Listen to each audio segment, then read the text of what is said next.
Dunyoda 800 milliondan ortiq odam bu sirni bilmaydi. Agar bosh og'risa, banan yeng. Agar qabziyat bo'lsa, olma yeng. Agar tomoq og'risa, asal yeng. Agar tish og'risa, chinni gul chaynang. Agar charchagan bo'lsangiz, apelsin yeng. Agar uxlay olmasangiz, kivi yeng. Agar qondagi shakar past bo'lsa, xurmo yeng. Agar qorin shishsa, yogurt yeng. Agar sochlar quruq bo'lsa, qalampir yeng. Agar xotira sust bo'lsa, sut iching.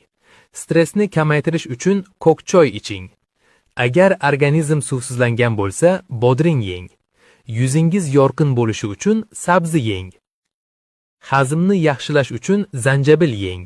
Immunitetni ko'tarish uchun rayhon bargini chaynang. Ko'rishni yaxshilash uchun guava yeng.